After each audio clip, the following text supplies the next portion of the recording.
So the first round of the college football playoff is later this week, and we are going to let NCAA Football 23 predict who makes it out of this first round. Obviously, up first, we have got the Fiesta Bowl with the number 2 ranked Michigan Wolverines, the Big Ten champions, undefeated Michigan, taking on the runners-up in the Big 12, the one-loss Texas Christian Horned Frogs. And of course, our other matchup in the Peach Bowl, we have got number 1 ranked Georgia taking on number 4 ranked Ohio State. But we'll get to that game when we get to it. First, TCU and Michigan. And folks, if you haven't yet, though, make sure that subscribe button down below for some more NCAA Football 23 here on the channel. We're currently doing a coaching carousel Dynasty as well, currently with the Akron Zips. Go make sure to check out that one on the channel as well. So we're going to start this game off here with Max Duggan and TCU. He'll fire to his right. He's going to find Tay Barber for a gain of 7, but he'll be short of the first down marker, so a 4th and 5 for TCU. They will attempt the field goal. It will be about a 45-yarder. That one is good from the right hash.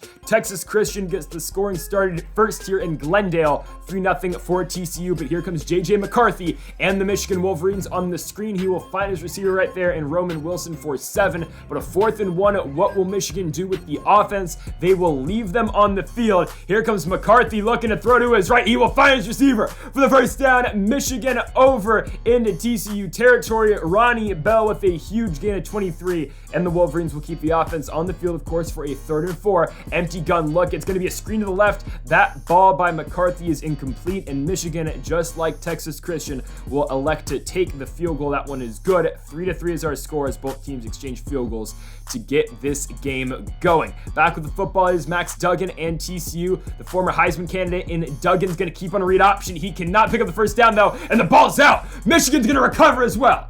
Duggan, at the very least, could have had a field goal for TCU. Instead, Michigan forces it out, and the Wolverines take over possession. Now they've worked it deep into TCU territory. McCarthy on the boot to his left. Can't find anyone. Stays on his feet, and that ball is lucky. He's not intercepted. Josh Foster is going to deflect it and bat it down.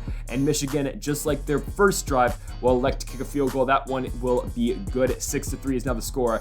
Michigan on top for the first time in this game. The Horned Frogs, though, will get it back, and they will punt it straight back to Michigan. Nothing going from Max Duggan in the offense. And instead, on a 3rd and 8, the Wolverines go halfback draw, and it will be a touchdown for Michigan. Dunlap is into the end zone. 13-3 now for the Wolverines, as Texas Christian still looking to find any answers on the offensive side of the ball. But here you go. Duggan's worked him all the way down to the 5-yard line. Second goal, Max Duggan. Handoff to the running back. Touchdown, Kendre Miller. Miller gets in on the 6-yard run, and TCU responds immediately. They go right down the field in about a minute and 10 seconds, and make this a 10-13 game. Michigan, though, immediately gets the football deep into TCU territory on a 1st and goal. There goes J.J. McCarthy, like he did multiple times against Ohio State. McCarthy keeps and gets in. 20-10 now our score, as the Wolverines get right back into the end zone. But to start off the second half, here comes TCU and Max Duggan, but Duggan's brought down a 3rd and 5.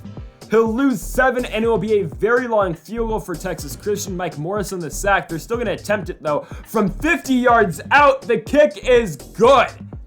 TCU makes this a 1-score game, 20-13, with the Wolverines getting it back. 3rd and 6 for McCarthy, dropping back, looking to throw to his right. That ball will be caught, and enough for the first down and more. First down for the Wolverines down to the 15-yard line. It was Cornelius Johnson on the catch, but now they face a 3rd and 16. McCarthy looking to throw. He'll just dump it off to his tight end, but that's going to get him close to the sticks. Eric All has got 13 yards. It will be a 4th and 3 for Michigan, and they will elect to kick the field goal once more.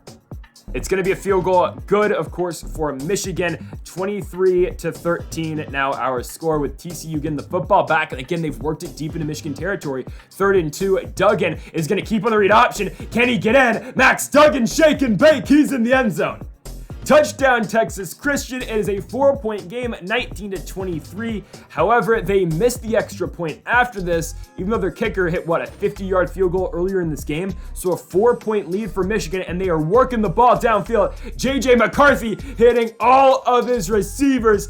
Bell gets in the end zone for an 18-yard touchdown. McCarthy and the Wolverines now up by 11 with 5 minutes to go. What a response and what a drive by the Wolverines to try to send Texas Christian home packing. However, Duggan's got him back in the red zone with 90 seconds left. That ball, though, incomplete. It'll be a 4th and 7. And now they could take the field goal here, which I think they should to make it an 8-point game. They've still got all 3 timeouts. Why wouldn't you? Instead, they go for the touchdown. Duggan, who's already got 400 passing yards, throws to his left, and it's incomplete, and that's just going to do it.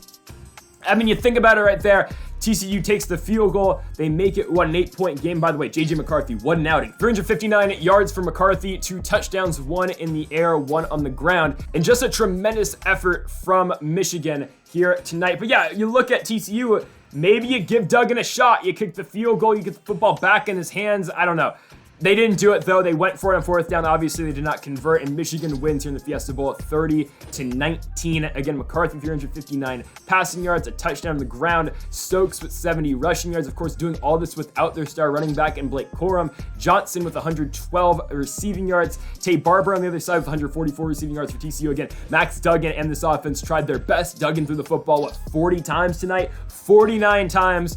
414 yards. Unfortunately, it was not enough for TCU. As we go to the second playoff game here tonight, it will be from Atlanta, Georgia, the Peach Bowl. Number 1 Georgia taking on number 4 Ohio State. What a game we have got for you. Of course, Stetson Bennett's like 37 years old. He's attempting to win another national championship. Not just kidding. He's only like, what, 25? That's great. He'll be entering the NFL draft next season. CJ Stroud, of course, starting quarterback of the Ohio State Buckeyes. Let's do it. Georgia has been by far the best team in all of college football this season. Ohio State had that one hiccup against Michigan, but they are back. And of course, Georgia, the reigning SEC champions, coming into this game. On a 3rd and 12, though, Stetson Bennett is going to find his receiver in Marcus Jack Saint to the outside. That ball will be caught, but short of the 1st down marker, and Georgia will elect to kick the field goal. So we had a lot of field goals early in that Michigan TCU game, and the Peach Bowl will start off with the field goal as well. 3-0 is the score for the Georgia Bulldogs. CJ Stroud and Ohio State have got it back on a 3rd and 5. Stroud going to look to his right. Corner of the end zone. Touchdown. Marvin Harrison Jr. He's been probably, honestly, the best receiver in all college football this season. Gets Ohio State up to a 7-3 lead. And right there, Jackson Smith and Jigba only with a gain of 1 right there. So the Ohio State University will elect to kick a field goal from the right hash. It's a chip shot. 10-3 now for Ohio State. Putting all the pressure back on Georgia, considering the Bulldogs down by 7. And one of their biggest deficits pretty much this entire season at 3rd and 12 for Stroud and the offense. Back into Georgia territory. Stroud to his right will find his receiver, Marvin Harrison Jr. again, down to the 1-yard line after a gain of 19. He's got 55 yards so far in this game. 1st and goal, a handoff. Oh my goodness! Travion Henderson runs right over a Georgia defender, and he works his way right into the end zone. 17-3 for Ohio State, but here come the Bulldogs back into Buckeyes territory, but down goes Stetson Bennett. Tron Vincent with the sack, and Georgia will kick the field goal from the right hash. That kick is up, and it is good. 17-6 now our score, 11-point lead now for Ohio State, but Georgia back with it. They get a turnover, and now they've got it from the Ohio State, 25-yard line. Stetson Bennett steps up. He finds his tight end for the 1st down. It will now be a 3rd and goal. They go Wildcat, handoff, Lad McConkey. He's going to get in the end zone. Touchdown for Georgia, and once down 17-3, they have cut this lead down to a 17-13 game. But here comes Ohio State back with the football. CJ Stroud going to dump it off on a screen right there. Oh my goodness, big stiff arm right there by Henderson, I do believe. But it's a 4th and inches opportunity now for Ohio State, and they're going to kick the field goal. They probably could have got it with Henderson. Instead, they kick the field goal, go up by 7. Georgia back with the football, though, on a 3rd and 4. Stetson Bennett, QB blast. Okay, he's a grown man, but Bennett's hurt on the play, grabbing his ankle. 4th and 1, Georgia doesn't go for it either. Both teams playing real conservative here in this game. It's a 4-point lead for Ohio State, and now they've got the ball deep into Georgia territory on a 1st and goal. Stroud looking, ball in the middle, touchdown. Jackson Smith and Jigba's got it, and Ohio State goes up by 11 with 8 minutes to go, and they've got it again after a Georgia turnover. CJ Stroud swings it to his right. That ball is caught. Touchdown in Jigba again. That should do it. The Ohio State University are going to the national championship game to take on their arch rivals in the Michigan Wolverines. Ohio State has done it. They have taken down Georgia. They have vanquished the undefeated season. And what a year for Ohio State. That is not over just yet. They win 37-23 on the road, essentially, here in front of Georgia's fans here in Atlanta. So Georgia is eliminated. The undefeated season is over. There's one undefeated team left in all of college football. It is the Michigan Wolverines. And the way NCAA Football 23 has it, they'll be taking on Ohio State in a rematch of the ages. It is the biggest rivalry in all of college football, maybe the biggest rivalry in all of sports. And they'll do it once more in the national championship game. We'll see if it happens. I'd love to see it. But folks, thank y'all for watching how NCAA Football 23 predicts the rest of the college football playoff. If you haven't yet, though, make sure that subscribe button down below for more. Again, go check out the Coaching Carousel Dynasty as well. Link will be in the description down below. Again, thanks for watching, and Mamba forever.